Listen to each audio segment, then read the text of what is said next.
O autor ele deixa isso muito subentendido, né? Que a crise pelo qual a gente estava passando, que é uma crise que já está tão enraizada na nossa sociedade que a gente não percebia que a gente estava em crise.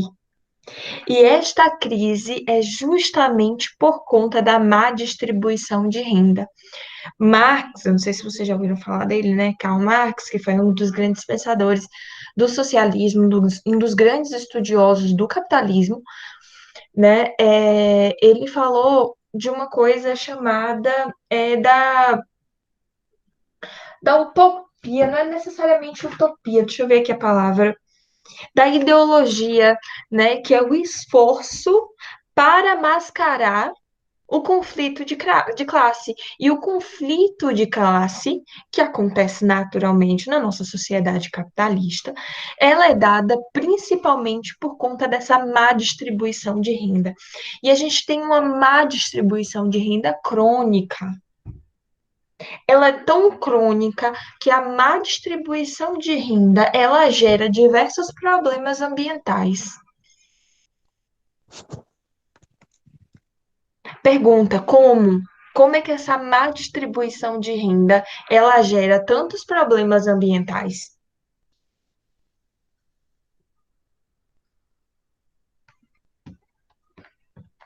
Latifúndio, sim.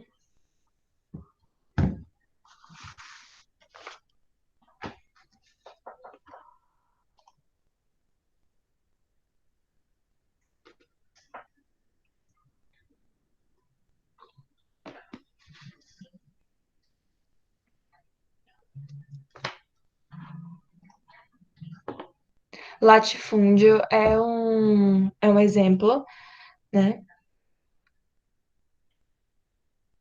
Exatamente.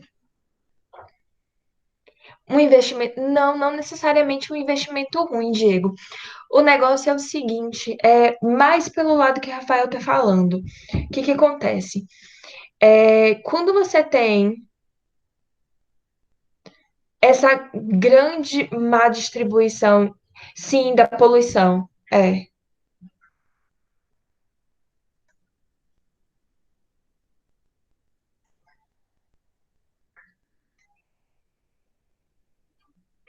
Na verdade, o saneamento não é, Rod, não é por conta da pobreza extrema, né? Mas você ter eita lasqueira, pobreza extrema, tá? É, maximiza os problemas de saneamento, porque você tem problema de saúde. Por aí, Rafael, bem por aí. Você tem empresas, né, que com muita pouca gente que concentra a grande parte do capital do mundo, digamos assim, enquanto que a grande maioria vive em condições muito péssimas. Essas pessoas que concentram uma grande quantidade de dinheiro, né, de capital, elas precisam cada vez mais produzir, produzir, produzir, produzir e incutir a ideia de compra na nossa cabeça. A gente tem uma ideia de consumismo exacerbado como sendo normal. Um exemplo muito claro, talvez isso não se aplique a todo mundo, mas é, eu dou aula em várias turmas, em vários lugares, e eu percebo que todo mundo troca de celular como troca de roupa. É a ideia do capitalismo, exatamente. E isso gera um consumo desenfreado de matéria-prima. Ah, e lembra que eu comentei com vocês sobre pegada ecológica e capacidade de suporte do planeta? Para o planeta conseguir abastecer todas essas pessoas que consomem muito, alguém precisa consumir muito pouco.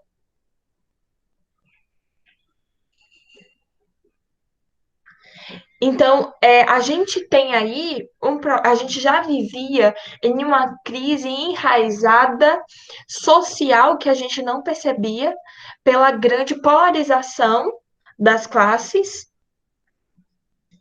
pelo consumismo exacerbado que gerava grandes problemas ambientais. E aí, quando a gente para de uma vez, de uma hora para outra, parou tudo, o mundo literalmente parou. E aí foi percebido, né, que houve uma redução dos níveis de poluição em várias cidades, em grandes centros urbanos. A gente consegue. Eu estava observando isso hoje, que num dia normal eu não conseguiria ouvir os passarinhos cantando à tarde. Hoje eu consegui. A gente vivia uma crise de péssima qualidade de vida sem a gente saber. E aí, quando a gente tem uma crise que subverte a crise que a gente já vivia e não percebia, a gente acha que tudo é um absurdo.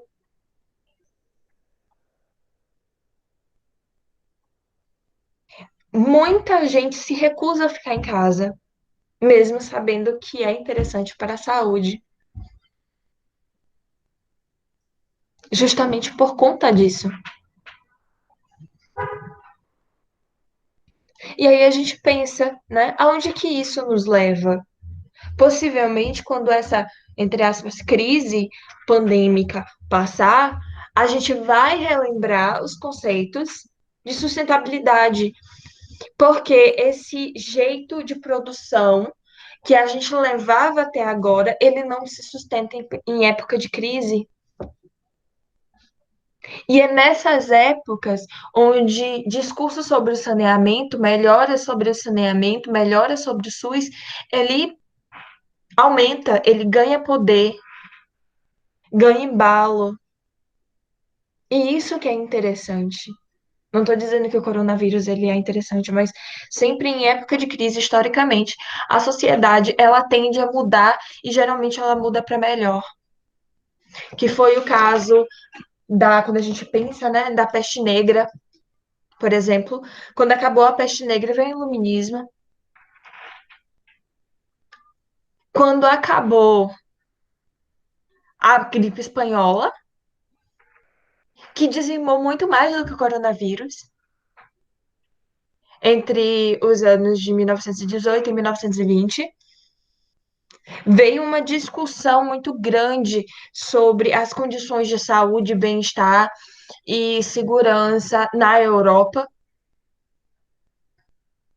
Depois vieram as guerras e várias outras discussões para aí se encontrar uma condição de bem-estar agradável para todo mundo. E aí você ter sociedades mais bem estruturadas. Eu pedi para vocês lerem esse texto, né, mas no sentido de pensar, fazer com que vocês pensassem e se questionassem sobre a sociedade que a gente vive, sobre o atual momento, né? Que é diferente do que a gente estava vivendo, do que a gente estava acostumado. Foi algo que eu estava falando com a minha mãe ontem. Ah, mas a gente já viveu pandemias muito piores do que o do coronavírus. Isso é fato. A peste bubônica, a peste negra, né? A gripe espanhola, entre várias outras crises aí ao longo da história. Só que essa foi a primeira que a gente está sentindo, a nossa geração sentiu. A nossa geração não sentiu guerra, não sentiu pandemia até agora. A história nos mostra que sempre quando a gente passa por um momento muito ruim, um momento de muito pessimismo, o momento a seguir, geralmente ele é de muito positivismo, de muito ganho, de muito melhora e de muito avanço.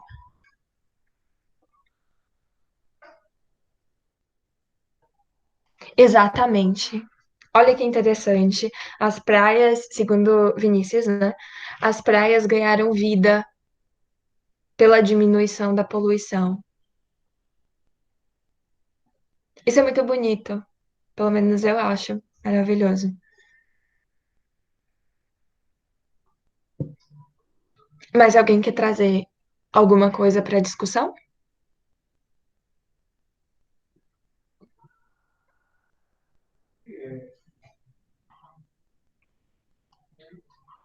E aí, se vocês olharem, né, forem observar o texto, porque eu quis trazer mais a parte que interessa à nossa disciplina. Mas se vocês forem ler realmente com cuidado esse texto, vocês começam a se questionar muita coisa. Por exemplo, é aquele parente velhinho que a gente não vai visitar. E que agora a gente se sente menos culpado ou mais culpado por não estar indo visitar esse parente. Ou então, né, é a necessidade do retorno a um contato que não existia.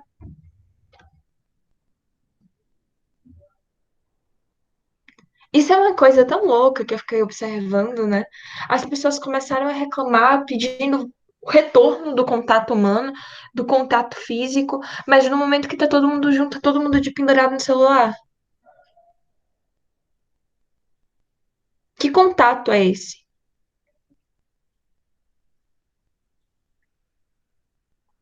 Oi, Rafael, conte.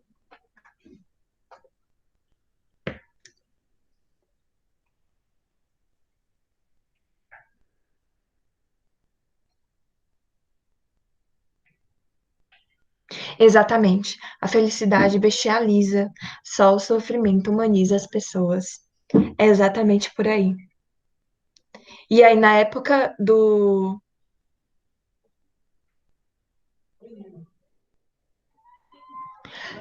Pode, Vinícius, pode. Com a quarentena, a gente pode ter um colapso do uso dos meios de comunicação, por exemplo, a internet, né? Água e energia, além de comida. Se vocês forem observar, alguns tipos de comida já estão faltando nos supermercados daqui de Santo Antônio. Então, pode sim influenciar no abastecimento de água, luz e alimento mesmo. Pode, com certeza. Mas é no momento dessa fragilidade, desse sofrimento, que a gente começa a pensar no novo chique. Foi algo que eu ouvi ontem, né? O que que seria o novo chique? É a gente pensar no social, é a gente pensar no próximo, é a gente saber que o entregador é uma pessoa,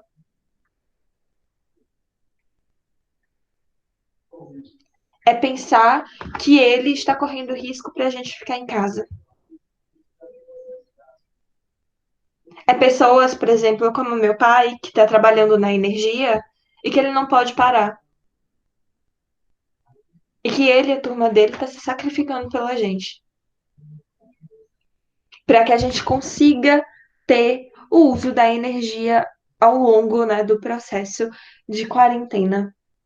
Eu não sei se vocês sabem, é, pensando em comunicação, né? Agora todos os canais são abertos, pelo menos na época de quarentena. Não sei se vocês já usufruíram disso, mas eu estou usufruindo bastante, assistindo muito History.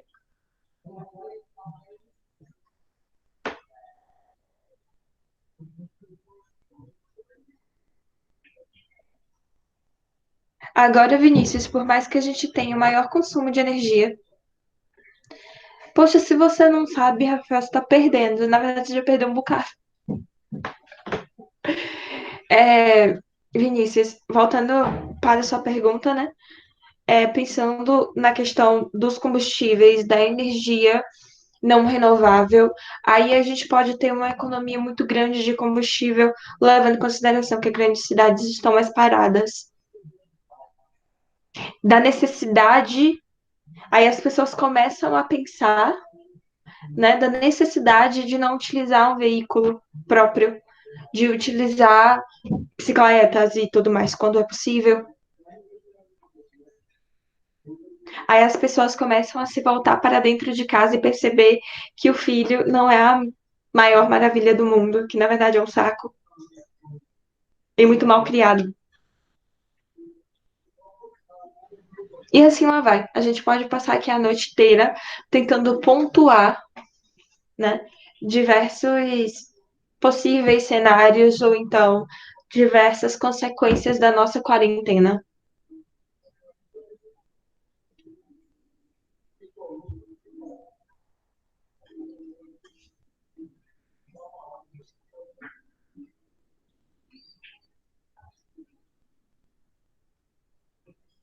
Alguém quer comentar mais alguma coisa? Fazer mais alguma pergunta?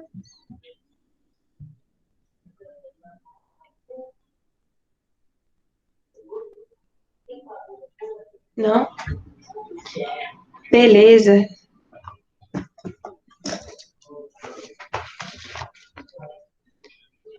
Rod, Elival, Diego.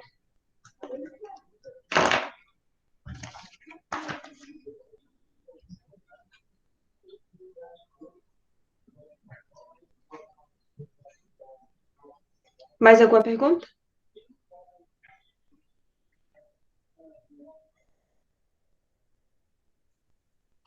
Beleza. Então, vamos voltar aqui para a nossa aula.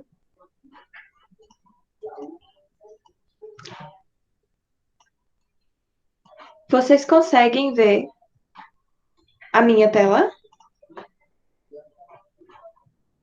Sim, Beleza. Então, só vou relembrar um pouquinho que a gente viu na aula passada, né? Uso doméstico. A gente percebe que o uso doméstico da água ele é mais intenso, principalmente no banho, na higiene pessoal. São. Ai, meu Deus, eu acho que mais alguém entrou. Não fui eu. É...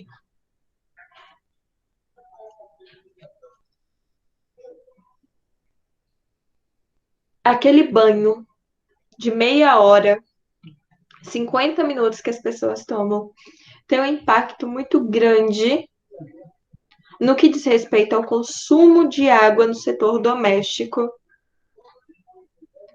Descarga de vaso sanitário, ele vem logo em seguida. Só que esse caso aqui já está diminuindo bastante, porque a gente já tem vasos sanitários que consomem muito menos. O problema ainda está em conscientizar as pessoas a fim de reduzir o tempo de banho.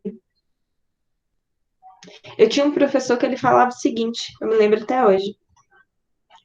A única coisa que eu não abro mão, o professor, né, não eu, é o meu banho de banheira. Ele não abria mão disso. Só que pelo menos ele tinha noção, né, que o banho de banheira dele, ele recuperava toda a água para fazer a rega de jardim. Olha aqui, 4%.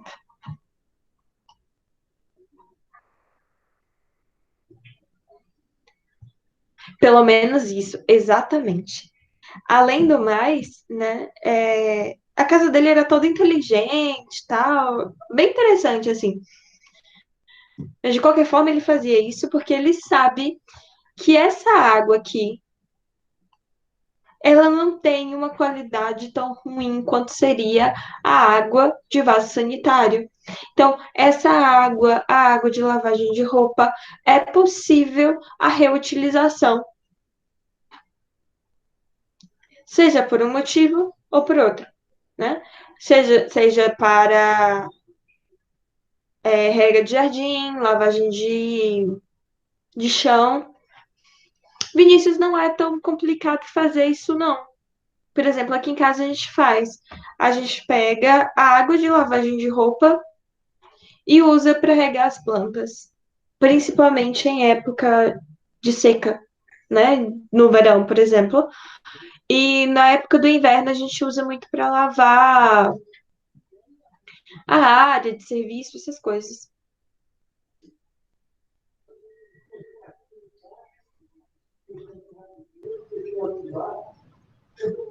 Sim, mesmo contendo água, sabão e água sanitária, porque a quantidade não é suficiente para matar a planta, digamos assim, muito pelo contrário, você vai ter fósforo e o cloro, ele é volátil. Então, rapidamente o cloro vai embora e o que fica é o sabão, que tem fósforo, então tá bom. Pois é bem interessante.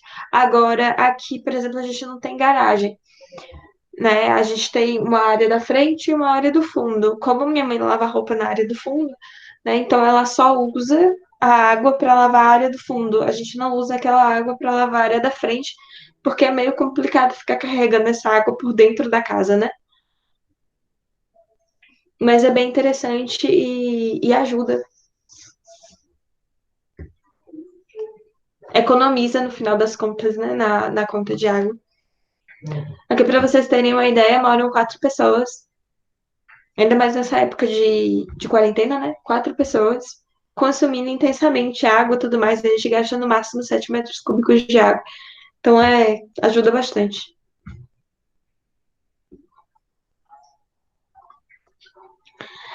Pensando em água nas indústrias, né? Só relembrando que o tipo de tratamento e a qualidade que a indústria vai requerer vai depender do uso. Poxa, se eu quero água para lavagem de piso, não precisa ser uma água tão excelente. Agora, se eu quero uma água para entrar lá na indústria de cosmético, farmacêutica, aí é outra história. A gente precisa de uma água com qualidade excelente, excepcional. E aqui eu trouxe para vocês o consumo de água nas indústrias. Quem gosta, né? Aqui a cervejaria 20 metros cúbicos de água por cada metro cúbico de cerveja. Lavanderia, 10 metros cúbicos por tonelada de roupa. Laticínios, 2 metros cúbicos por tonelada de produto produzido. Papel, 250 metros cúbicos de água por tonelada de papel, aproximadamente. Indústria têxtil, 1.000 metros cúbicos por tonelada de produto. Isso porque a indústria têxtil, a produção, né, do tecido, não necessariamente a produção do tecido branco, mas a produção do tecido cru, digamos assim, né? Mas a produção do tecido, principalmente tingido ou alvejado, é toda à base de água. E geralmente à base de água quente, com outros produtos. Então, essa indústria, ela tem uma capacidade poluente gigantesca. Refinação de petróleo, 290 metros cúbicos por barril refinado. Isso daqui é algo para a gente pensar, que o problema do petróleo, ele não está apenas na no consumo do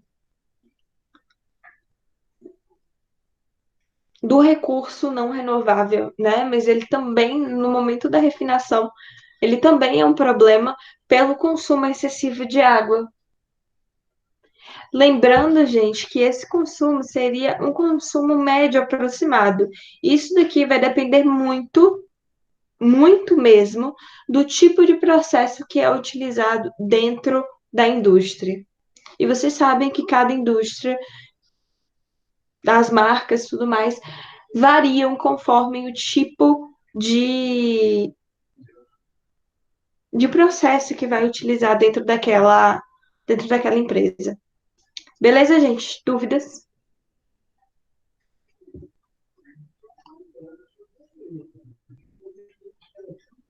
Ok. Vamos lá, então.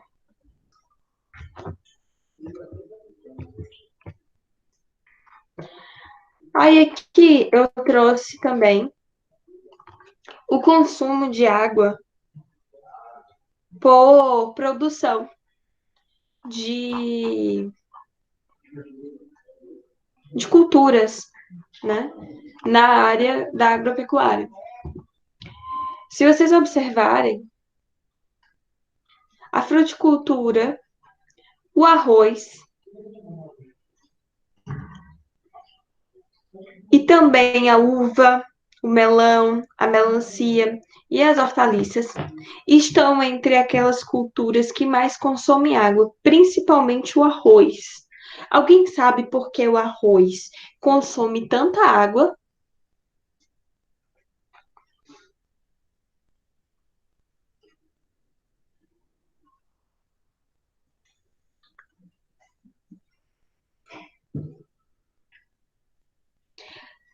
O arroz, ele consome muita água desse jeito, porque para você fazer a produção do arroz, você literalmente precisa alagar a região. Com certeza vocês já viram em algum filme, né, principalmente do Jack Chan.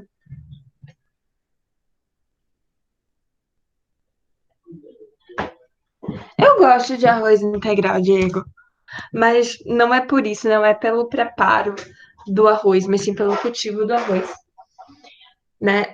Com certeza, eu acredito que você já tenha visto algum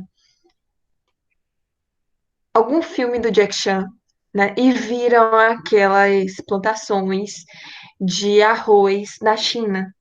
A China e o Japão são ótimos produtores de arroz, porque a alimentação deles é muito baseada no arroz, né?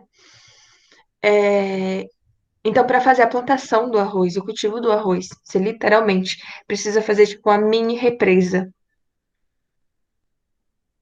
Ou seja, alaga a região, deixa algum, tipo, quase um palmo de água acima do solo e planta o arroz. E aí o arroz nasce. Por isso que gasta tanta água. Já culturas como as hortaliças, as melancias, os melões e tudo mais. Toda vez que eu vejo melão, eu vejo do meu filho. Eu lembro do meu filho.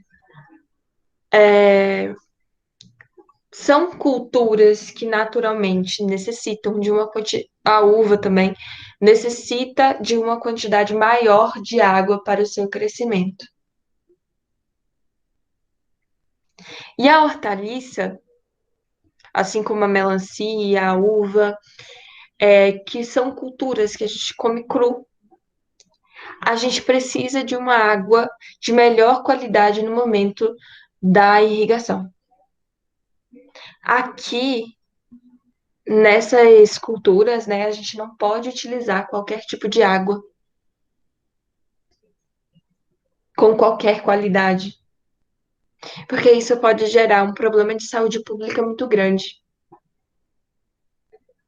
É alagada mesmo. Deixa eu ver se eu consigo, deixa eu ver se eu consigo achar aqui. Plantação de arroz. Vejam aqui que a plantação de arroz ela é assim. Ela é completamente alagada. Isso aqui é arroz. Inclusive, é, uma ex-professora minha, né? Graças a Deus que é ex. Ai, meu Deus, peraí. Isso aí eu não sei, Diego. Eu não sei como é que funciona. Eu acho que eles esperam evaporar a água e daí eles colhem. Não sei como é que funciona isso, não. Mas só sei que eles usam ventilação para poder separar a casca do grão. Uma ex-professora minha queria usar o arroz para os processos de wetlands, que a gente vai ver nas próximas aulas o que é um wetland.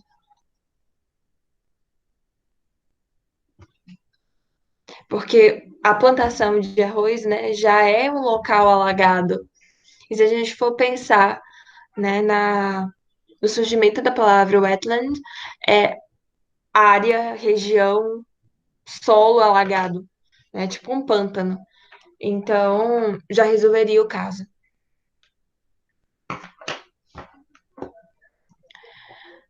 Seguindo aqui, então, quando a gente pensa na água, foi algo que eu acho que até Vinícius estava comentando. Há problema se a gente está em quarentena, pode ter algum problema de abastecimento de água, pelo maior consumo de água, né? Nas residências, principalmente. Aqui no Brasil, na verdade, em qualquer lugar do mundo, a gente sofre muito com uma coisa chamada escassez relativa da água. É por isso que quando alguém fala, a água vai acabar, opa, não é bem assim. Volta o discurso. A água, a água em si, a água doce, ela não vai acabar, ou seja, a gente não vai entrar numa escassez crônica de água. O problema vai estar na escassez relativa. O que que é isso? O que que é a escassez relativa da água? A gente vai ter água doce, mas essa água doce vai estar com a qualidade tão comprometida que a gente não vai ter condições de ter acesso a essa água.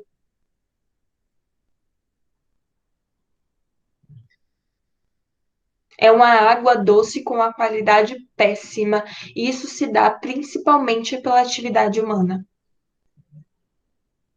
Além da gente ter problemas de escassez por conta da qualidade, e a gente nem precisa ir muito longe para a gente encontrar um exemplo, por exemplo, Salvador.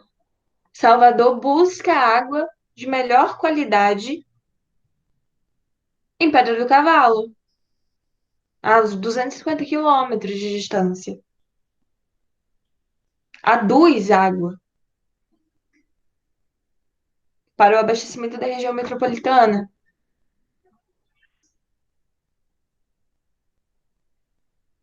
Além da gente ter problema com a escassez relativa de água, a gente ainda pode ter problema com a má distribuição de água em todo o Brasil.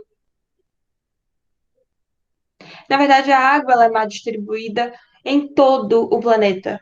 A gente tem regiões muito pouco habitadas e que têm uma quantidade excessiva de água, enquanto regiões que são muito densamente povoadas têm uma distribuição de água muito menor, como, por exemplo, o norte do Brasil e o sudeste do Brasil, ou então o nordeste do Brasil. O norte do Brasil tem uma distribuição, né, per capita de água altíssima. É uma região extremamente irrigada. Só que é quase nada de gente morando lá. Agora, quando a gente vem para o Nordeste, que tem muito mais gente morando,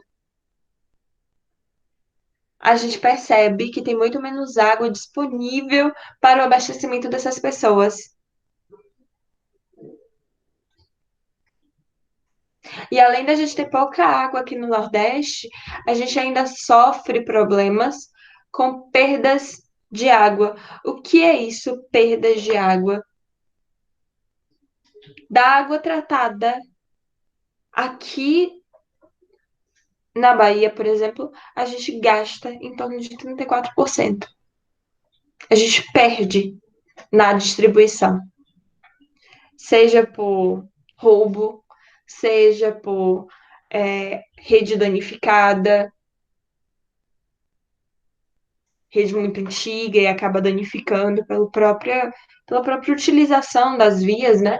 Ou então até pela má gestão da população. E daí gera problemas muito grandes de conflitos. Aí a gente vê conflito de toda forma. Vai ser irrigação com consumo humano, e isso acontece muito, porque como a gente viu na aula passada, né? Olha aqui, a agricultura consome muito mais do que o setor doméstico. E por lei, em caso de escassez, em caso de estresse hídrico, a agricultura e a indústria precisam parar. E o uso prioritário é o consumo humano e abastecimento animal. quando a gente não vê isso. A gente vê que em caso de estresse hídrico, quem passa por um estresse muito grande somos nós. Porque é a gente que precisa parar de consumir, enquanto que a agricultura não fecha a torneira. A agricultura continua consumindo e continua gastando absurdos. A agricultura é um dos setores que, além de consumir muito, ainda gasta muito mais. Seja por conta de processos gastadores, como é o problema da aspersão, né? Não sei se alguém conhece isso, né? Que é um método de irrigação péssimo. Você literalmente simula a chuva. Um método de alagamento, que é o método de plantio do arroz.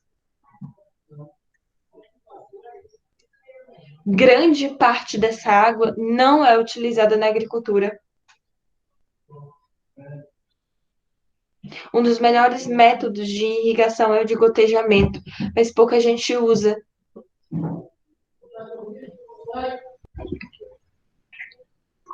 Isso daqui, gente, gera conflito, assim, de verdade, chegar a dar conflito armado.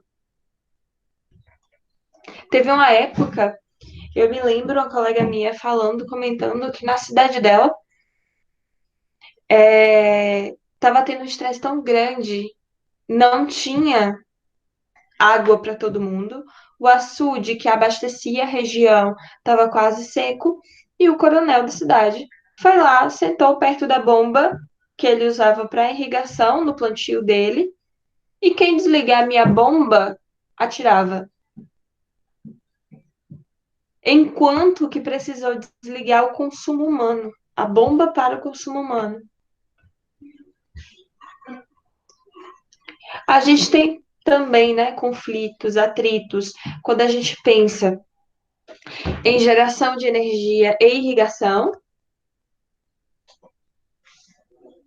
porque são dois grandes consumidores de água, indústria e consumo humano. Esse setor aqui, eu nunca ouvi falar aqui no Brasil de grandes conflitos. Mesmo porque a indústria, depois da crise de 2015, 2016, que o Sudeste estava quase sem água, a indústria começou a procurar alternativas. E uma das boas alternativas que a indústria conseguiu foi o projeto Aquapolo, por exemplo, que utilizava o esgoto para abastecimento da indústria. Tratavam o esgoto para abastecer a indústria, que foi muito interessante. Então a indústria conseguiu burlar todo o problema da escassez, né? Eu já vi muito geração de energia e consumo humano. Isso aqui a gente nem precisa ir muito longe, vamos aqui em Pedra do Cavalo. Antigamente, quem operava a barragem era a Embasa, e a partir, se eu não me engano, de 2010, quem opera a barragem é o Grupo Votorantim. E aí, desde então, o pessoal da Embasa criou muita birra dizendo que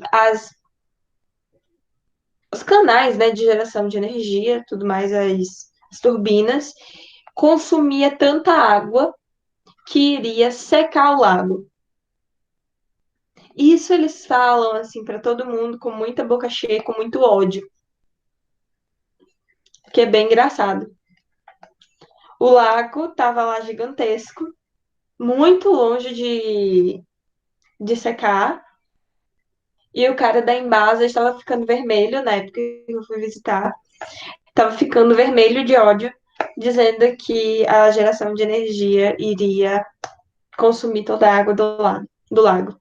Então, bem complicado.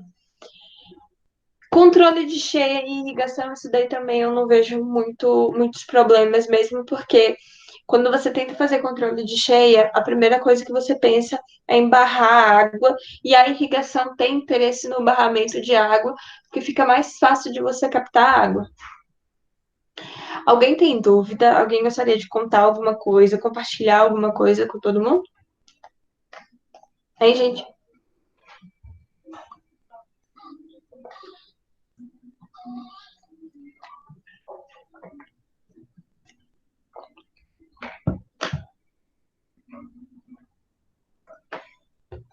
Beleza. Agora vamos pensar um pouquinho nos padrões de qualidade da água. O que são os padrões de qualidade da água? Os padrões de qualidade da água, eles podem ser classificados como físicos, químicos e biológicos. Os físicos, a gente pode dizer que é cor, turbidez, sabor e odor e temperatura.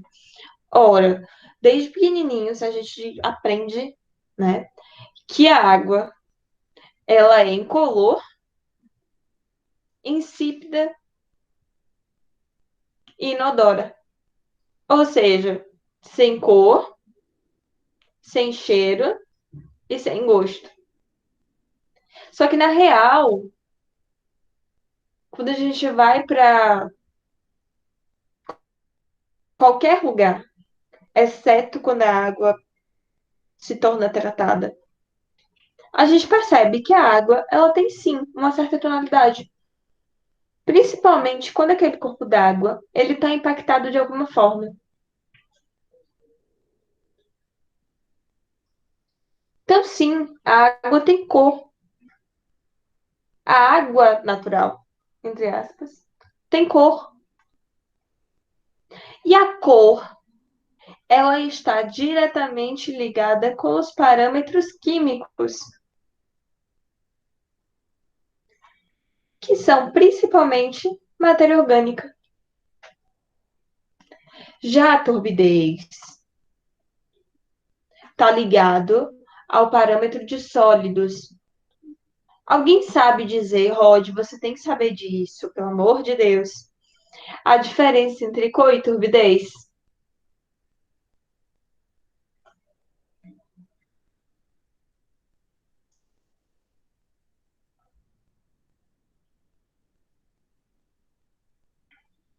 Eita, Rod, não me faça passar vergonha, pelo amor de Deus. Tá certo. É... O que que acontece aqui, né? A cor, qual a diferença de cor e turbidez? Não tem a ver com a vazão, não. Os dois têm a ver com a qualidade, tanto a turbidez quanto a cor. Mas qual que é a diferença principal, né? A turbidez, você consegue ver sólidos suspensos. Pense na onda quando bate na areia, né? Ela não suspende a areia. E aí você vê cheio de pedrinha, um monte de coisinha assim. Então, isso a gente chama de turbidez. A cor, mesmo depois que a água, entre aspas, né, assenta, digamos assim, sedimenta, que todas aquelas partes que fica flutuando na água, elas vão para baixo, né? A cor, ela permanece. É literalmente a cor. Geralmente a gente vê uma cor mais amarronzada ou então uma cor mais esverdeada. A cor mais amarronzada tem a ver com a argila. Já a cor mais esverdeada tem muito mais a ver com a matéria orgânica. A junção da cor e da turbidez, a gente tem algo chamado cor aparente. Se a gente tira a turbidez, a gente tem a cor verdadeira da água. Sabor e odor, ninguém é doido de experimentar água, né? Qualquer água. Mas eu já vi uma, um trabalho, né? Um TCC, que a menina foi fazer a avaliação do desempenho de uma ET. Interessante a abordagem e tudo mais. Só que o problema foi o seguinte: na metodologia, ela disse que iria avaliar o sabor da água.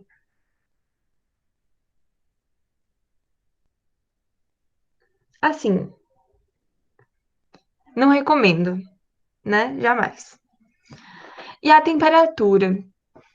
A temperatura tem a ver com a época do ano, tem a ver também com o momento do dia.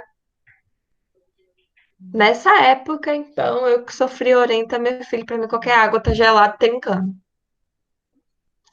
Agora, no verão, a água tem uma temperatura um pouco maior, óbvio. E a temperatura, ela influencia diretamente tanto alguns padrões químicos como também alguns padrões biológicos. Como é que a temperatura influencia os padrões biológicos? A temperatura, quanto maior a temperatura, maior é a atividade microbiana. Se maior a atividade microbiana, maior é a capacidade da água, né, de se regenerar, digamos assim, né? Ou seja, desses micro-organismos decomporem a matéria orgânica. Ou então, maior a probabilidade de você ter proliferação de algas. Já a temperatura influencia nos parâmetros químicos, principalmente quando você pensa no parâmetro oxigênio dissolvido. Quando você aumenta a temperatura, você diminui a quantidade de gases dissolvidos na água.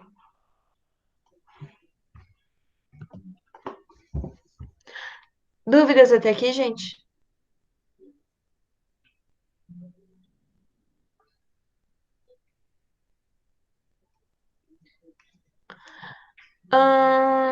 Aí seria mais a cor, Diego. Aí seria mais a cor.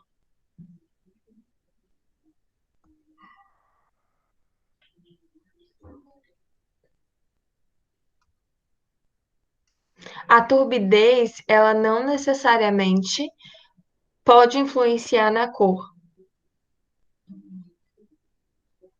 A turbidez é literalmente partículas suspensas. Então, se você para a água, a tendência é que essas partículas suspensas ela acabe sedimentando.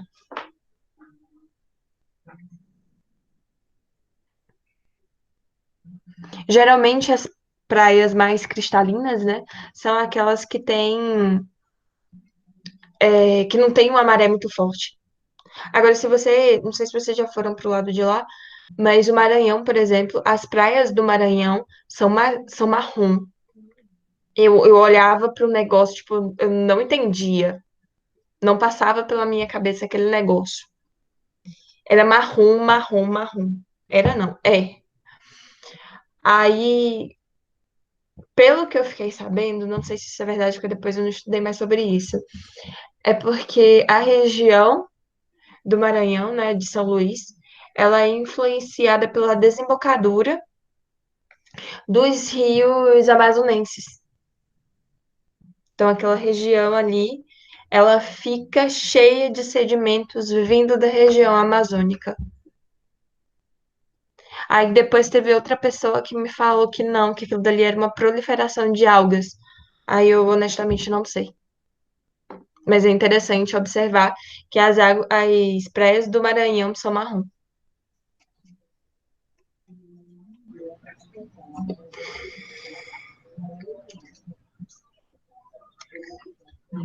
Com relação aos parâmetros químicos, a gente vai ter pH, todo mundo sabe que é pH, imagino, né? Que é o potencial hidrogeniônico. Quando a gente tem um pH em torno de 7, a água tem um pH neutro. Acima de 7, o pH é básico. E abaixo de 7, o pH é ácido. Naturalmente, as águas ela têm um pH em torno de 6 a 6,5, mais ou menos. tá?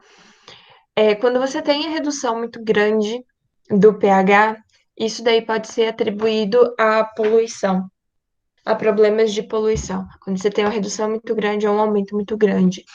Geralmente por conta de despejos industriais.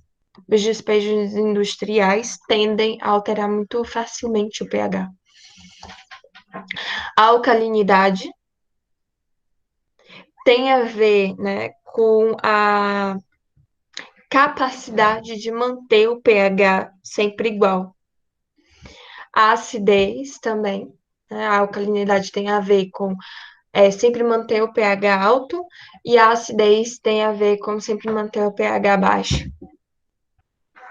Dureza é pela quantidade de cálcio e magnésio que tem na água. O cálcio e magnésio presente na água pode gerar sérios transtornos no abastecimento industrial. Por que isso? Porque tanto o cálcio como o magnésio, eles têm a tendência de entupir o, as tubulações, né? E a acidez, ela tende a fazer a corrosão do material. Então, são coisas assim que a gente precisa sempre ficar de olho quando a gente precisa da água para abastecimento industrial. Ferro e manganês pode dar sabor e odor à água, um sabor muito característico. A água de Pedra do Cavalo, por exemplo, por nascer na Chapada Diamantina, onde as rochas elas são naturalmente ricas em ferro, é uma água, obviamente, rica em ferro também. E a água, ela vem da Chapada Diamantina para cá com algumas bactérias que consomem o ferro. Então, a Votorantim tem grandes problemas no momento da geração de energia, porque essas bactérias, que são consumidoras do ferro, né, elas se alojam na, na turbina e acabam, de tempos em tempos, deteriorando essa turbina. Então, eles precisam parar a geração de energia, fazer a troca ou fazer a manutenção. Os cloretos têm a ver com cloro, né? Nitrogênio e fósforo, que são os precursores, junto com o carbono, da, do processo de eutrofização, que é a proliferação excessiva de algas numa região muito acima, né, bem na superfície, fazendo com que a região interior da água fique completamente escura e sem oxigênio dissolvido, o que provoca a mortandade de peixes, o que vai proporcionar apenas a sobrevivência das bactérias anaeróbias. Enquanto que na superfície você tem uma saturação gigantesca de oxigênio por conta do acúmulo de algas. O oxigênio dissolvido, que é essencial para a vida. Matéria orgânica, a gente tem isso, a gente encontra isso naturalmente nos rios, né, nos corpos d'água. No entanto, a matéria orgânica, ela é maximizada pelos despejos de esgotos domésticos, perdão. Metal pesado vem muito dos esgotos industriais. E os micropoluentes? Cansei de falar. O que é micropoluente, gente? Fala aí um pouquinho.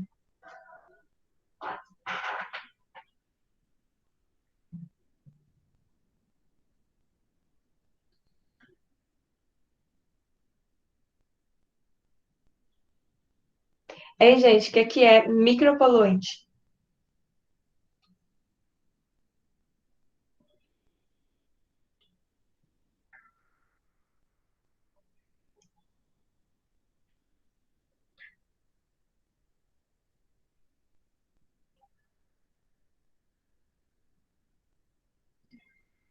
Não, Rafael, não são minerais, não.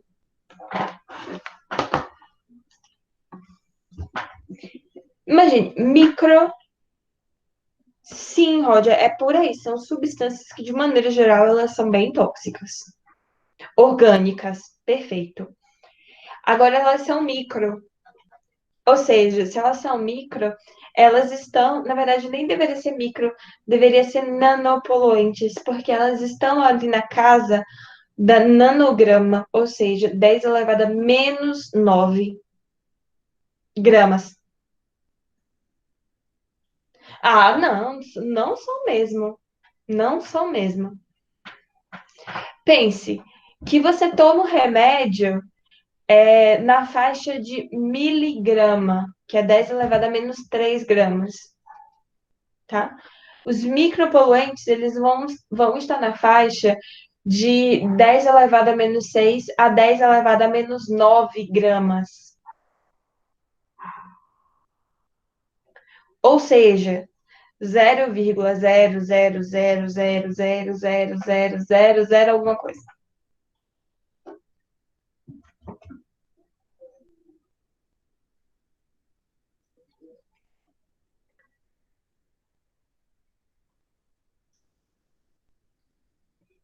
É muito, muito, muito pouquinho. Agora, Rod, pergunta para você. Sim, era essa pergunta que eu ia falar eu ia te fazer agora. São exatamente os pesticidas e os fármacos, né?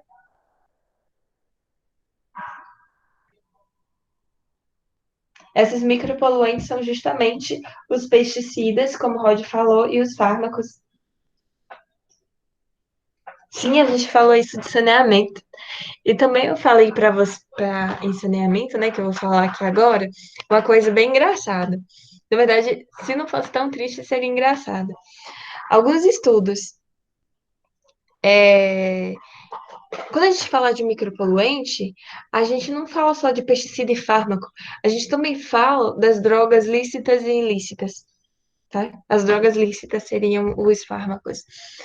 É, alguns estudos apontam, né, que os fármacos, eles estão, principalmente hormônio, eles estão alterando o comportamento dos peixes, né? Ou seja, os peixes machos estão desenvolvendo um comportamento feminino. Ei, baratinha. Não, aí não. Sim, pra lá, barata. Lembrou? E lembrou também do peixinho que ficou doido na água? Então, falando dessa história, né, para todo mundo. O que que acontece? Alguns estudos também apontam, né, que os peixes de alguns grandes centros urbanos, né, esse estudo foi feito na Irlanda, os peixes eles estão ficando doidões pela quantidade de drogas não lícitas, as drogas ilícitas presentes na água, principalmente vinda da cocaína, heroína e também da maconha. Ou seja, os peixes estão super curtindo o que, né, a gente joga na água. High fish. Sim. E sabe o que que é melhor? É que a gente vai e consome o high fish. Ou então o peixe macho fêmea, né? Também. Sem nenhum tipo de discriminação, obviamente. Eu tô aqui brincando que o peixe macho está desenvolvendo tendências femininas por conta da quantidade de hormônio presente na água. Então, quem é a Tarta?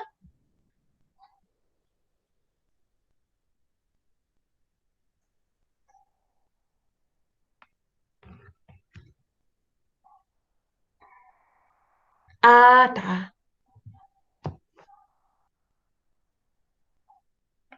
Mas gente, isso daí, por mais que a gente esteja brincando, né, é um problema sério. É um problema sério de saúde pública e os impactos com relação ao que? Os micropoluentes, Rod?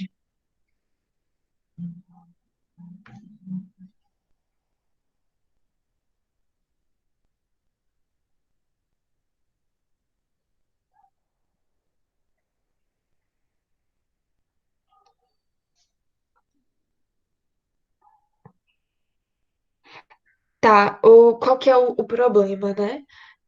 Se afeta os peixes, a gente assume que também afeta, como o Rafael falou, né, outros tipos de. Não, eles não mudam geneticamente, entenda? Não é que eles mudam geneticamente.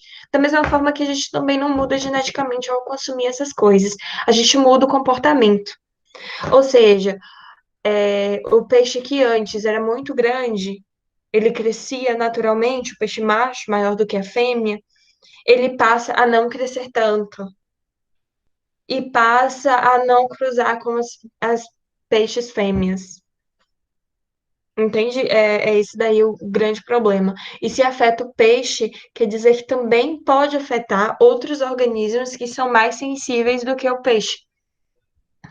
E aí entram alguns estudos super importantes, né? Que é com relação a esses micropoluentes e a nossa saúde. Eu vi um estudo, na verdade, eu vi um monte de estudo com relação a isso. Um estudo aponta que a gente consome muito mais fármaco e muito mais pesticida através da nossa alimentação do que por a gente beber água, por exemplo. E também a gente consome esses mix de poluentes e a gente não sabe exatamente o que é que vai acontecer com o nosso corpo. Porque a gente não sabe qual que é o efeito de interação entre esses micropoluentes. Eles podem maximizar o efeito negativo. Até então, a gente só consegue estudar esses micropoluentes sozinhos. Por exemplo, qual que é o efeito, sei lá, da carbamazepina, entendeu? Mas a gente não sabe o efeito, por exemplo, da carbamazepina junto com o atenolol, junto com mais um monte de outros fármacos e pesticidas, né? Então, isso daí é um problema muito grande, principalmente quando a gente usa de forma exacerbada.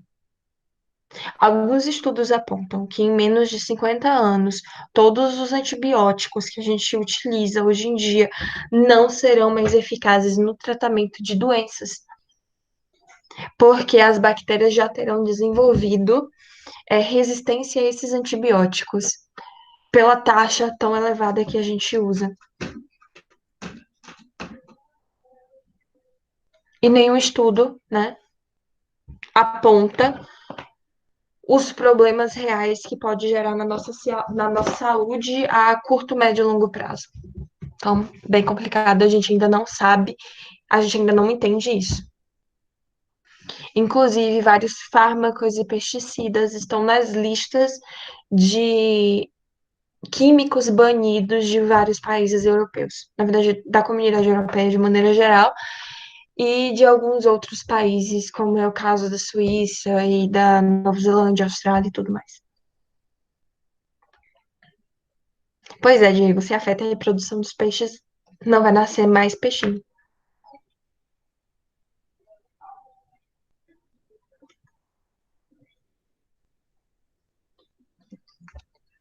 Isso ficou claro, gente? Alguém tem mais alguma dúvida? Alguma pergunta?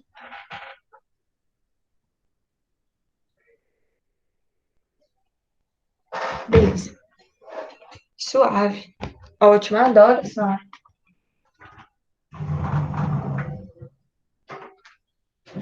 É, vamos pensar então agora nos organismos indicadores.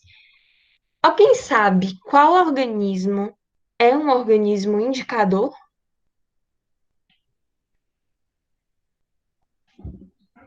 Eu acredito que vocês saibam.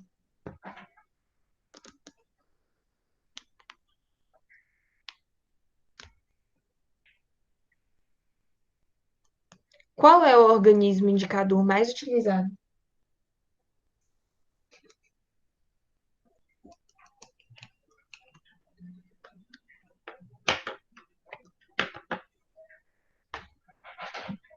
Hein, povo?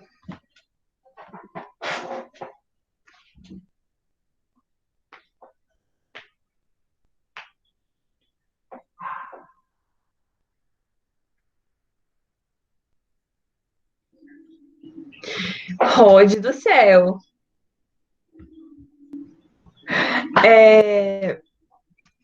O organismo indicador mais utilizado hoje em dia são os coliformes fecais. O mais conhecido de todos, né, deste grupão, é a E. coli. Os coliformes, inclusive a E. coli, está presente no intestino de todos os animais de sangue quente. Suspeitava desde o princípio. Pois é, deu mole. A E. coli, ela é um organismo indicador muito importante, porque ela aponta para contaminação por esgoto doméstico, principalmente, e também aponta por contaminação difusa. Da onde que vem essa contaminação difusa? Principalmente quando chove, através da lixiviação desses materiais para os corpos d'água. A escolha do organismo indicador deve ser feita de tal forma que esse organismo indicador ele deve ser mais resistente do que os demais organismos.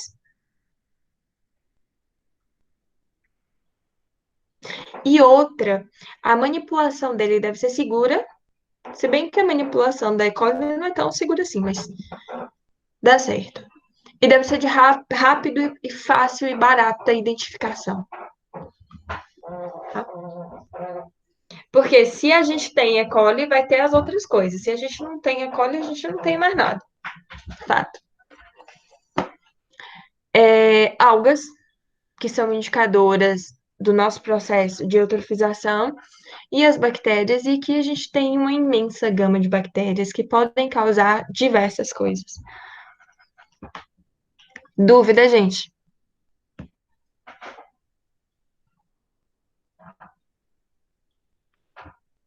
Beleza.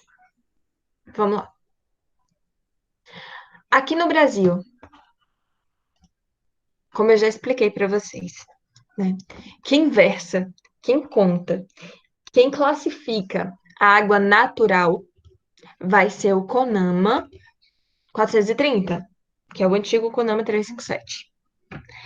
No momento que essa água ela é tratada, seja lá para o fim que for, quem vai versar sobre ela vai ser o Ministério da Saúde, lá pela portaria 2914. Quando a gente pensa de mundo, a gente tem o padrão internacional da ONU, da OMS, o padrão americano, que é o da EPA, e também a gente tem o padrão da Comunidade Europeia. De todos, o mais restrito é o da Comunidade Europeia. O padrão da EPA, da OMS e do Ministério da Saúde são bem próximos, bem parecidos. A grande diferença está no do EPA, que eles não recomendam a utilização do flúor.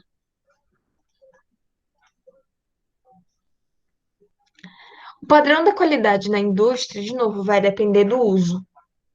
Qual uso que vai se dar àquela água? Vai ser para consumo humano? Então a gente volta aqui e fala de novo do Ministério da Saúde.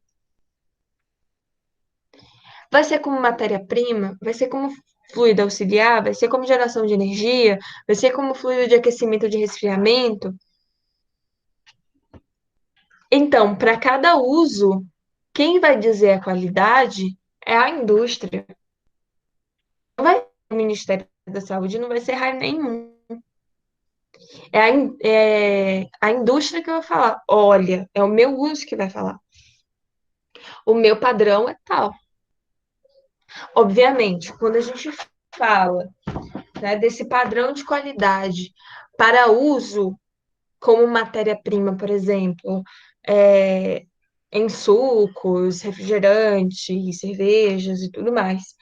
Aí entra a necessidade de ter todo o controle microbiológico e tudo mais, para que você não tenha problemas com saúde pública, tá? Que foi até o problema lá daquela cervejaria que fecharam e tudo mais, que deu maior bizil com ela. Todo mundo que bebeu da cerveja deu ruim. Teve até gente que morreu e tal.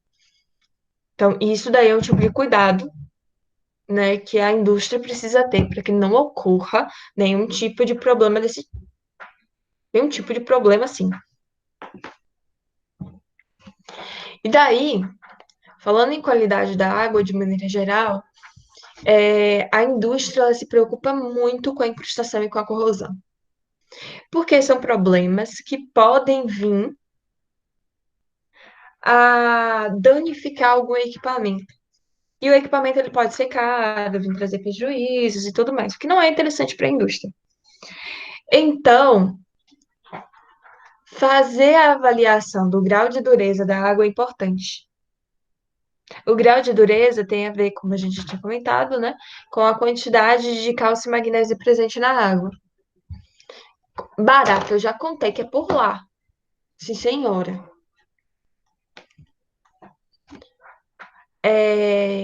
Quanto mais dura a água, mais complicado é o tratamento. É melão, amendoim, barata, margarina delícia e barata. Só. Só não é excelente.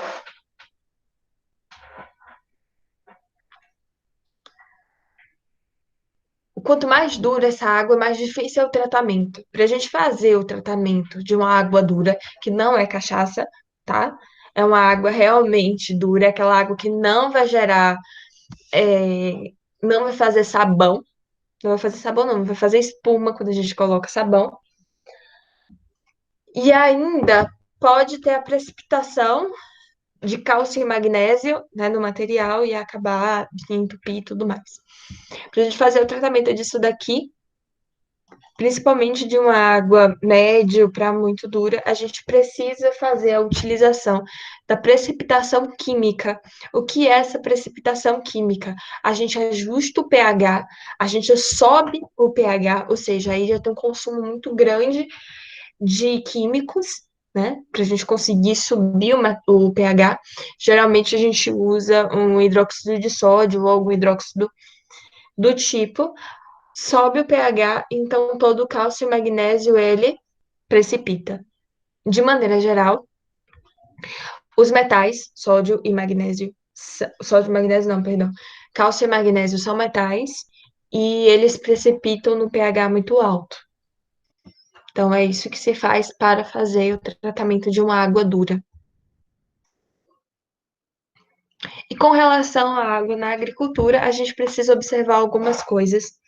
Vai depender do tipo de cultura. Ela se come crua ou não? Aquela cultura, ela aceita um pouco mais de salinidade ou não? A gente precisa observar isso. Mas a gente precisa ter muito cuidado com a salinidade da água, que pode danificar fortemente o solo. Inclusive, um solo salinizado, ele é praticamente inútil. A infiltração, toxicidade. Alguns estudos apontam que, por exemplo, os micropoluentes no solo pode chegar a afetar até o ciclo do carbono. Problemas com micro-organismos no solo, micro-organismos na água de irrigação.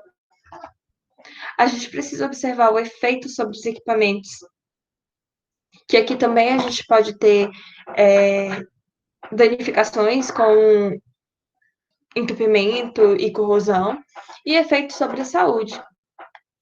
A qualidade da água ela influencia diretamente a saúde.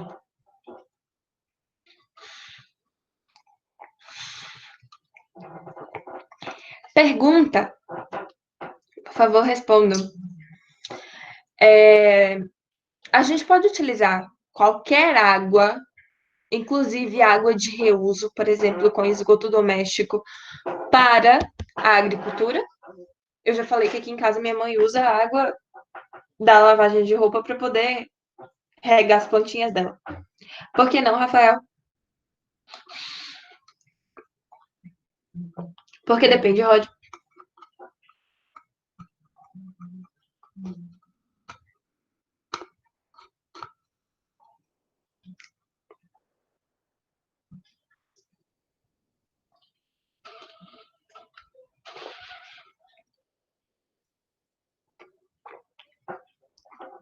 Isso. Se for frutos consumidos cru ou não. E tem outro detalhe também. Se o fruto ele é rasteiro ou não. Por exemplo, abóbora, acho que melancia também, que ela cresce rasteira, abacaxi. Essas culturas, elas não podem ser irrigadas com esgoto, porque o fruto, né, ele vai estar muito próximo do solo e tudo mais.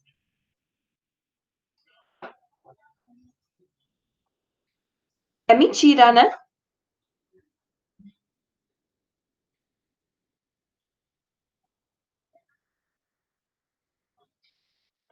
Uhum. Eu já te contei da abóbora, Rod, que foi aí pro lado dessa terra.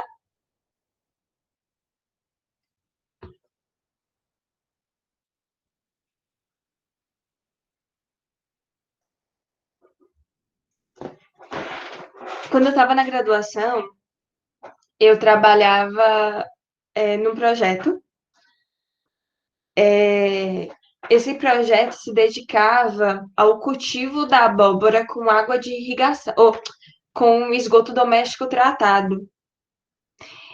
Só que a gente escolheu uma cidade no semiárido. A gente foi escolher justamente Cravolândia, que fica do lado de Santo Inês. Cravolândia é uma cidade que tem uma rua só. E aí, a gente irrigou essa cultura de abóbora. A abóbora irrigada com esgoto, gente, ficou quase 3 vezes o tamanho da abóbora irrigada com água normal. Ficou muito gigantesca. E aí, um dia a gente recebe a ligação do operador da ED que a gente estava pagando só para ele passar o olho no lugar, né? Tava cheio de placa dizendo para não entrar, que tinha esgoto, não sei o que, pererei, parará. Gente, vocês não têm noção. Ele ligou dizendo que o pessoal de Cravolândia tava indo lá para roubar a abóbora, que a gente tinha que correr, porque senão a gente não ia achar abóbora nenhuma. A abóbora toda irrigada com esgoto. E aí a gente foi lá no outro dia, coletamos as abóboras. E, gente, vocês não têm noção, a gente parou, né? Aí o carinha lá, né? Foi e. Galera não quer saber de nada mesmo. Ele foi, falou, né, que o pessoal tinha consumido a abóbora. E a gente, por curiosidade, foi justamente conversar com esse pessoal que tinha consumido a abóbora. Eles falaram que a abóbora estava uma delícia, que tinha sido uma das melhores abóboras que eles tinham consumido na vida. Ô, gente, a abóbora irrigada com esgoto, o pessoal se divertindo altas. Fazer o quê, né? Gostaram. Eu não. Depois morre, não sabe por que é. Exatamente. Mas tinha, no lugar que a gente estava fazendo o projeto, tinha muita placa avisando que a cultura era irrigada com esgoto, que era um projeto, tinha o nome do projeto, tinha tudo. O operador sabia disso. E aí, enfim, o povo simplesmente ignorou, né? Não pode fazer nada. A história da abóbora. E a abóbora é uma das culturas que não se pode ser irrigado. Por que é complicado, Roger? Não, a abóbora ficou gigantesca. Ficou 3 vezes o tamanho da abóbora normal. Quer dizer, a abóbora não irrigada com esgoto, né?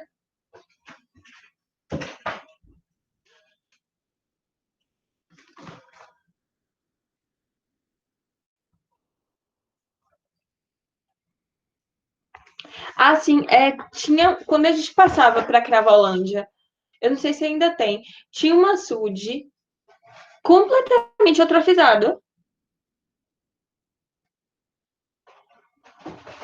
É um açude bem pequenininho, muito atrofizado, muito verde.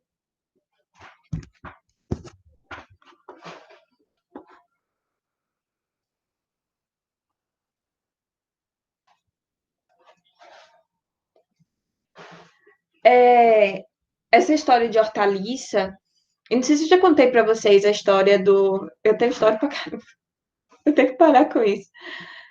A hortaliça, que o estudo que eu li uma vez, o pessoal foi e irrigou a alface como esgoto, coletaram e fizeram análise da folha. Foram à feira e compraram alface da mesma espécie que eles tinham plantado. Aí eles descobriram que numa alface da feira tinha mais coliformes na planta, né, na folha, do que naquele que foi irrigado com esgoto. Então, tomem cuidado com isso, por favor.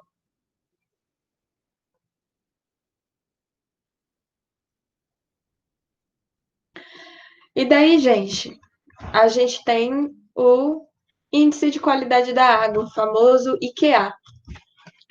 O IQA, ele é super interessante porque ele relativiza a qualidade da água. Ou seja, ele traduz a qualidade da água em termos muito simples. Ótimo, bom, ruim, péssimo, o que todo mundo vai entender. Facilita a comunicação com o público não técnico. Você pode falar para qualquer pessoa: olha, essa água é ruim.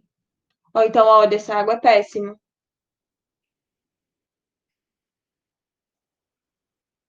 Ou seja, quando a gente fala que a água é boa, ruim, ótima, ou seja lá o que for, a gente diz que o status dela, ou seja, a classificação dela, é muito mais importante do que cada parâmetro individualmente. E ela vai pegar várias variáveis e vai transformar em um número só. E a partir desse número a gente classifica.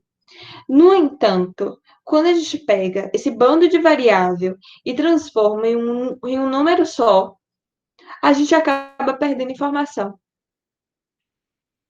Mas o legal é que a gente pode comparar vários locais usando essa mesma metodologia, né? Vários locais, seja ao longo de um rio, seja rios diferentes, ou seja, ao longo do tempo, fazer um acompanhamento da qualidade daquela água. A gente consegue fazer isso com o IKEA. É fácil fazer isso. E por ela relativizar a qualidade da água, então a gente acaba por não tendo problemas com relação à carga, que tem a ver com a capacidade de diluição daquele corpo d'água. Então, isso daí é bem interessante.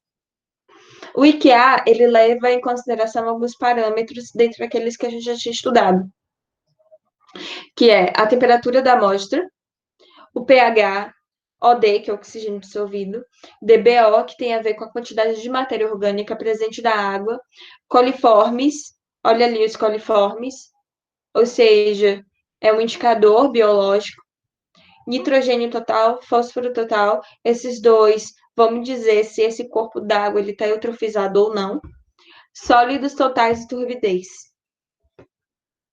Aí o que esse IKEA faz? O IKEA é o produtório. Lembra, tem aquele somatório, que é o Ezinho, né? Aqui a gente está falando de produtório. É o produtório de todos esses parâmetros. Beleza, Rod. A aula vai até as 9h30 e a aula também está sendo gravada. Até o final de semana eu posto. Aí você pega esse finalzinho de aula. Ah, por falar nisso, a tia tá melhor? Ai, que bom. Melhoras pra ele. Ai, que bom. Que bom que vocês já estão em casa.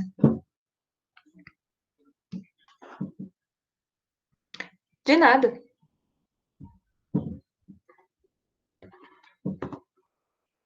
Tchau, boa noite. É,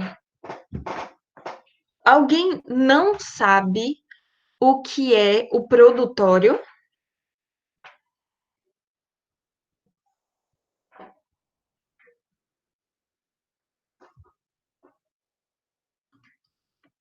Alguém mais não sabe? Ele vai. Tá. O que que é o somatório?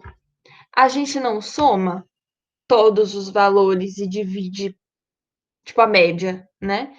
Soma tudo e divide pela quantidade. Aqui, ao invés da gente somar, a gente vai multiplicar,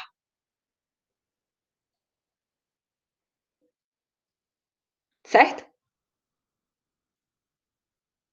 Por exemplo, o W vai ser o peso. O peso é isso daqui, essa última coluna aqui.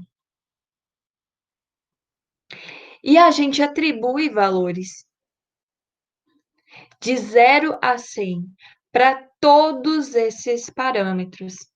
Exemplo, deixa eu pegar aqui o Word para a gente fazer.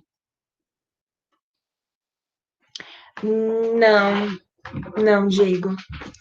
Funciona da seguinte forma. Deixa eu mostrar aqui para vocês.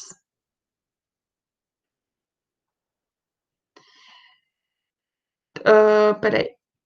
Ai, meu Deus, eu fiz caquinha. Na verdade, eu fiz cacuna.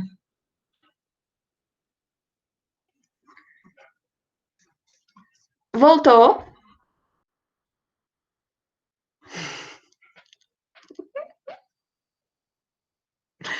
É, gente, é que eu sou muito esperta. Peraí.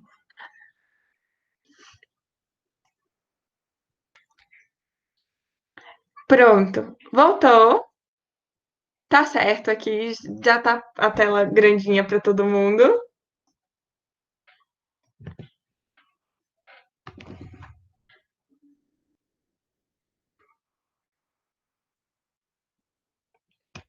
Diga, Rafael.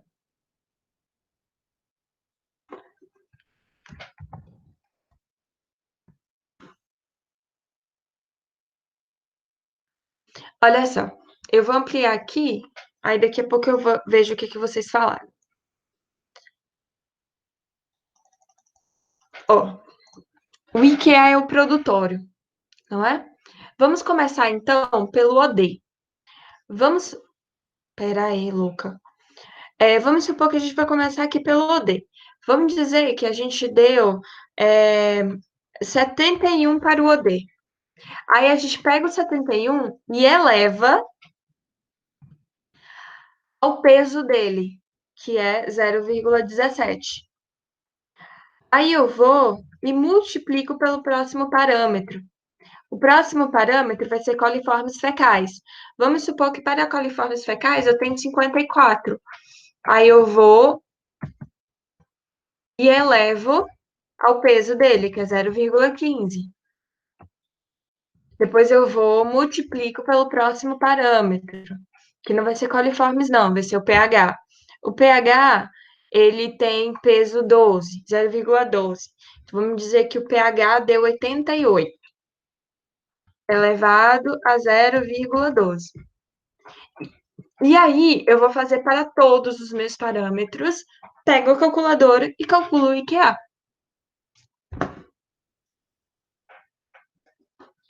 Por que você já não gostou, Rafael? Bem tranquilo de fazer o IKEA.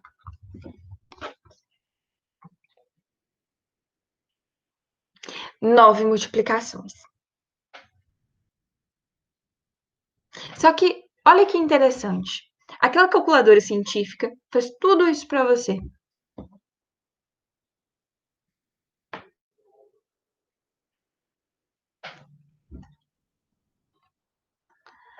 Aí você tá querendo é muito mangue, no mínimo.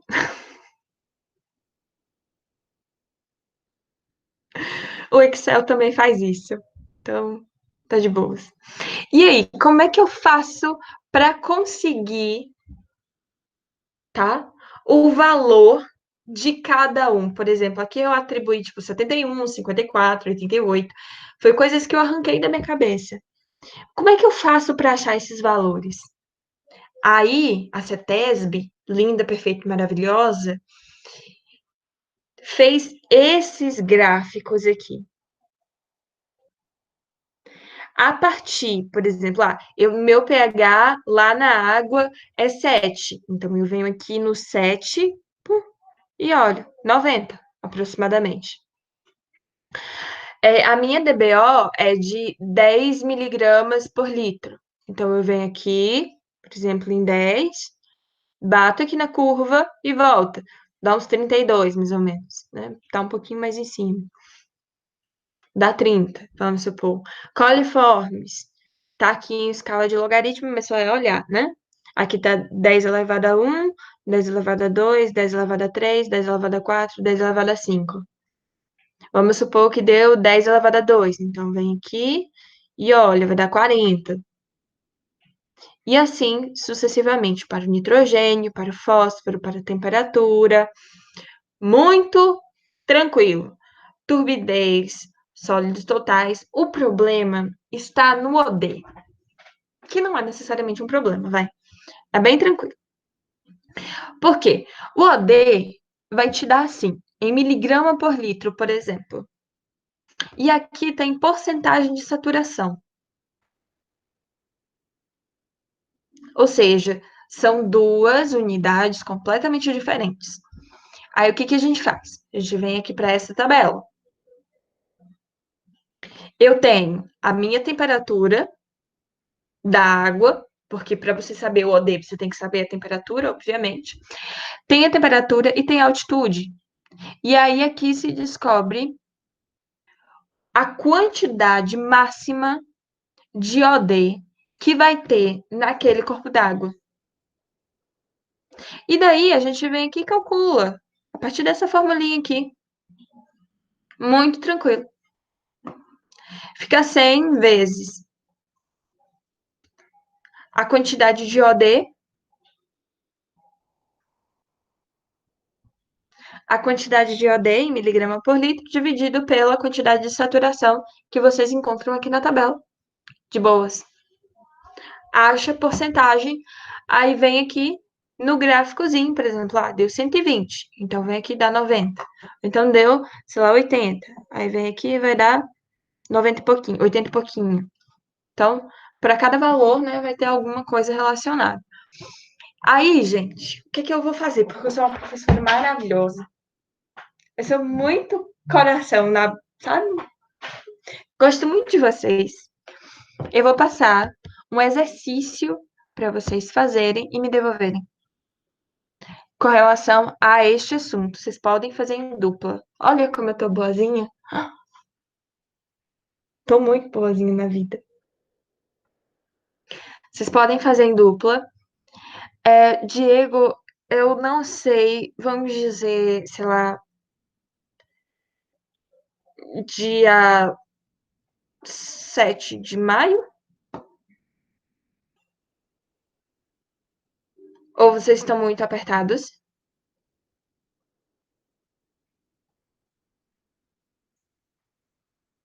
Não, a dupla aí é com vocês. Vocês se viram, vocês que se dividem aí. Então, não vou dizer quem vai fazer dupla, vocês já são grandinhos, já podem fazer isso daí tranquilamente, sem a minha intervenção. Mas vamos dizer para o dia 7, né?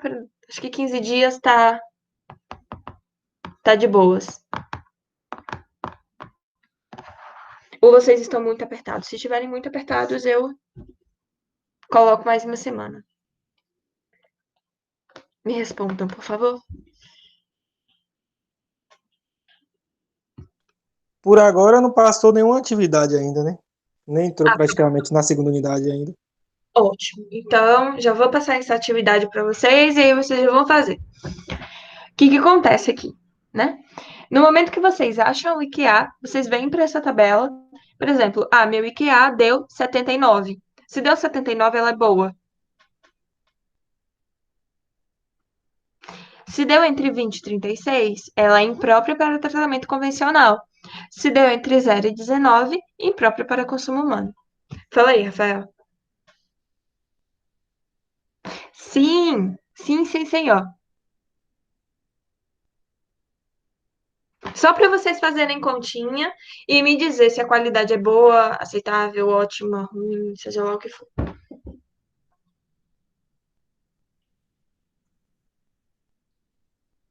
É isso, exatamente. É o que nós temos para hoje. Mas pensa pelo lado bom, Rafael, não cai na prova.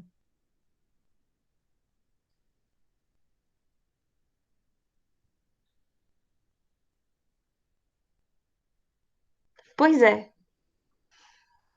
Diego, foi algo que me perguntaram, não me lembro que dia, acho que foi ontem. Falar sobre prova. A Guinha, ela não gosta de nada. A Guinha só pede comida. Ela berra, ela grita. Mas vamos falar aqui sobre um assunto sério que o Diego perguntou aqui sobre critério avaliativo. Pelo amor de Deus, não usem as minhas palavras para nada. O que que acontece? A gente não sabe como é que vai ser a segunda unidade. Eu não sei como é que vai ser a segunda unidade. Então, a Facemp ainda não entrou. Eu sei que tá gravado, mas por isso que eu tô tomando cuidado com as minhas palavras. Rafael, eu não sei se volta dia 30, tá? Ninguém ainda me falou nada oficialmente. Então, o que que acontece? Pois é, eu não sei te falar, não sei, ninguém me falou nada oficial. Então, pensando nisso, pensando que a gente não vai saber o que que vai acontecer na segunda unidade, e para evitar que a tumultue um tanto de coisa no final da unidade, né? Para vocês não ficarem abarrotados de coisa. Então, eu já estou passando as atividades assim logo no início, para que ninguém fique tumultuado, sabe? Dando aí um prazo até um pouquinho maior para vocês fazerem e fica tudo suave depois.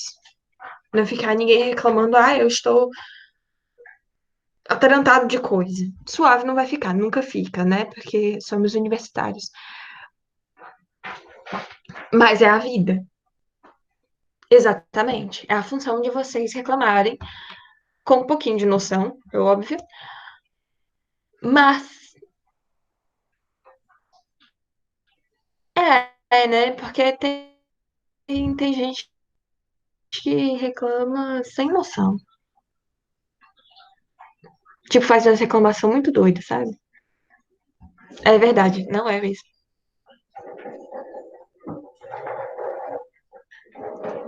Beleza. Mas pelo menos tenta ser bonzinho comigo, tá? Da mesma forma que eu tô tentando ser boazinho com você.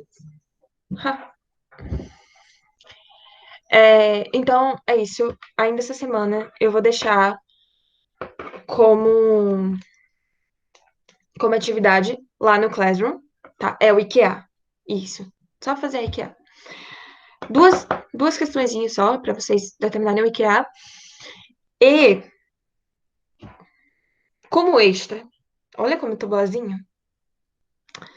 Como extra, não sei, Lival, não sei de valor, não me pergunte, eu só vou passando as atividades e aí lá no final a gente decide o valor, tá? É só pra gente não deixar nada muito lá pra cima da hora e depois vocês ficarem tumultuados,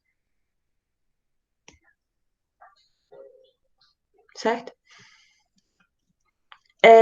Se vocês quiserem algo extra, olha, extra, importante. Caso vocês não queiram, tudo bem também, não perde nada, nem ganha nada. Vocês podem fazer um textinho extra, extra, bem extra. Vocês podem fazer um textinho, né? Inclusive, tem até o extra daquela atividade, a primeira, que eu ainda não lancei, que eu preciso lançar. Vou fazer isso essa semana. Porque eu ainda preciso corrigir o trabalho de Rafael de Vinícius, que eu ainda não corrigi. Mas vamos lá. Quem quiser um extra, bem legal, pode fazer, né, um textinho falando, a- fazendo crossover, né, daquele texto que a gente leu do Boaventura com a nossa disciplina, falando sobre o coronavírus e a nossa disciplina. Coisa simples, tá, gente? Quem se empolgar e me vier com 5 páginas, não ganha nada. Tô avisando. Pode ser? Quem quiser, manda. Extra, Rafael. Extra, extra, extra. Não vai valer ponto. Fazer é extra. Caso você precise de alguns pontinhos para você passar, ótima alternativa. É fazer 5 folhas, não. 5 folhas, não. Não é resumão, não. Isso, fazer um resumo daquela matéria, né, do 30 linhas aí também é cabuloso. Do coronavírus, junto com a nossa disciplina.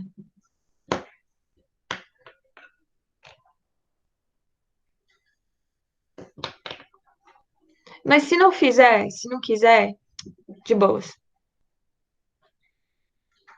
Classroom. Tudo pelo Classroom. Eu vou colocar lá, vou colocar as 2 atividades lá.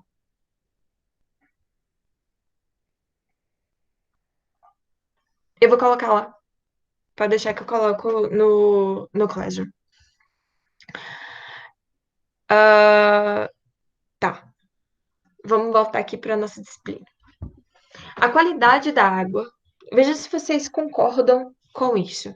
A qualidade da água é resultado dos fenômenos naturais e dos atos dos seres humanos. Geralmente, pode-se dizer que a qualidade da água é uma função do uso da terra na área de captação. Vocês concordam, não concordam e por quê?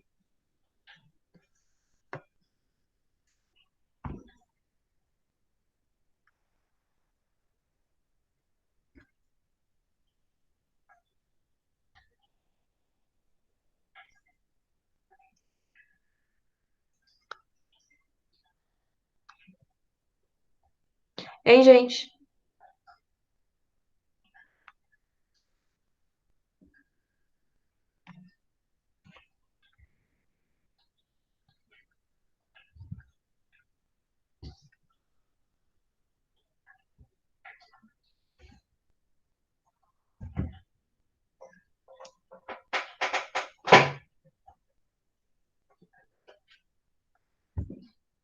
Por quê?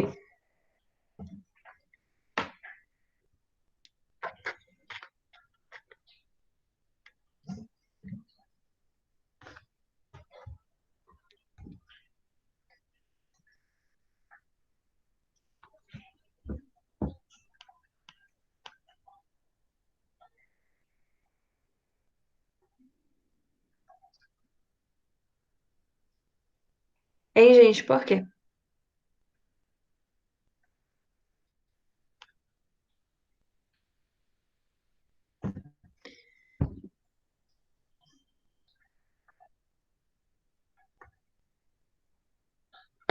Sim, porque as nascentes é onde a água tem melhor qualidade, verdade. Mas eu quero saber como que a qualidade da água tem a ver, por quê, né? Qualidade da água tem a ver com os fenômenos naturais e os atos humanos.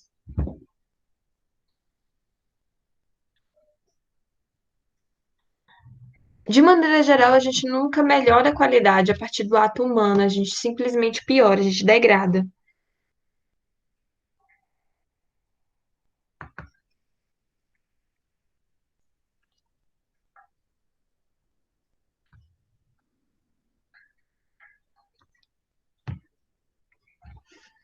Na verdade, o que que acontece?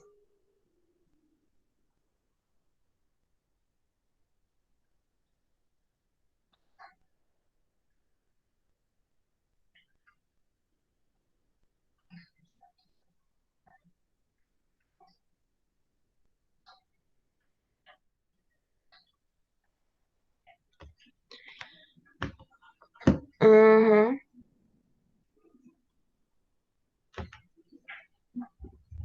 Mais ou menos, Rafael. Na verdade, aqui o que está falando tá, essa segunda resposta está melhor do que a primeira. O que que acontece? A qualidade da água, ela vai ser fator, ela vai ser, na verdade, um produto tanto da atividade humana, seja ela indústria, seja ela agropecuária, seja ela captação de água, despejo de esgoto, seja lá o que for. A qualidade da água vai depender disso, das atividades, né, que o ser humano desenvolve ao longo da bacia hidrográfica, né, da região, e também dos fenômenos naturais. É o fenômeno natural que vai carregar para o rio partículas de solo, vai carregar para o rio matéria orgânica, folhas, galhos, animais mortos, micro-organismos. São os fenômenos, e entenda o fenômeno natural não apenas pela chuva, que começou a chover agora, mas como também, né, pela ação do vento, neve. Sabiam que nós já tivemos neve? Na verdade, não neve, mas gelo, no semiárido?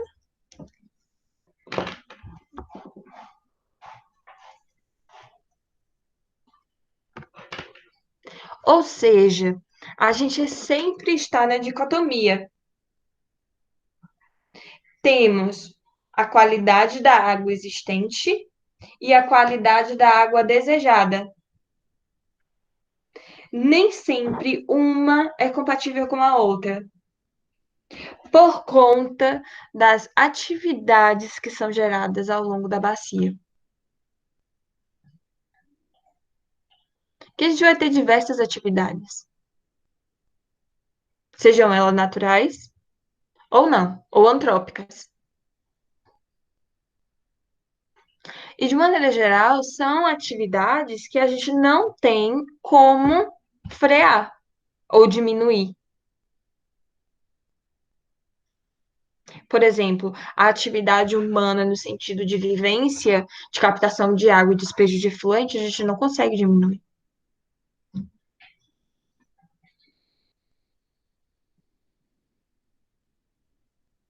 Isso tá claro, gente?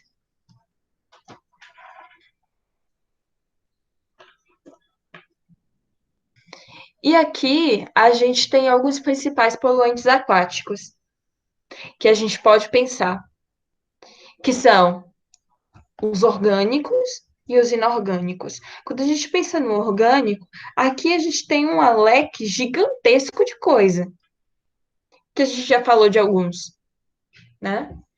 Que é pesticidas, que são os agrotóxicos, mesma coisa, né?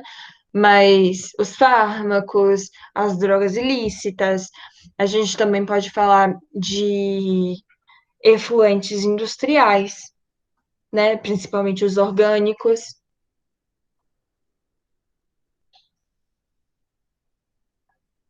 os efluentes domésticos, que têm uma carga orgânica gigantesca, ou dos inorgânicos, que a gente pode pensar no sulfato, no nitrato.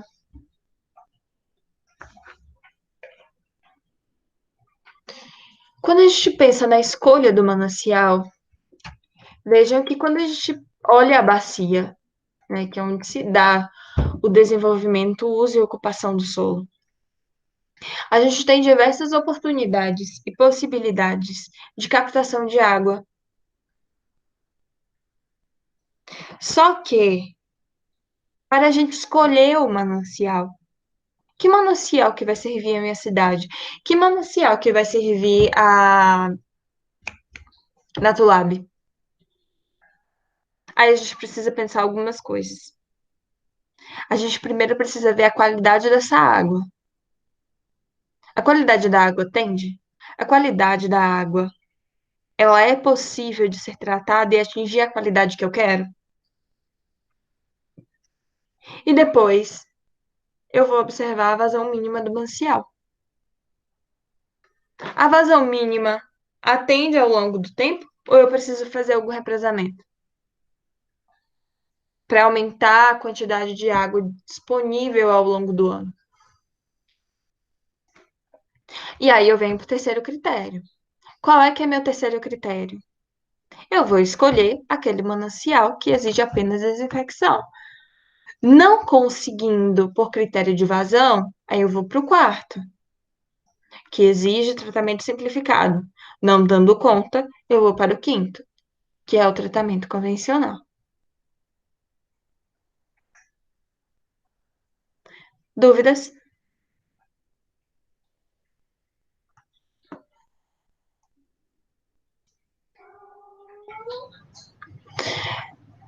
Beleza. Gente, eu vou deixar essa parte de tratamento para a gente debater semana que vem. Já foi muita coisa hoje.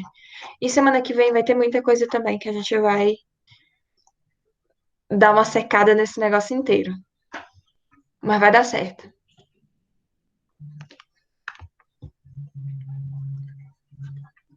Gente, eu vou encerrar a gravação.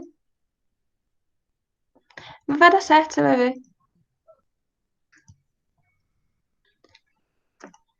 Eu vou parar aqui. Ai, meu Deus, como é que para a gravação?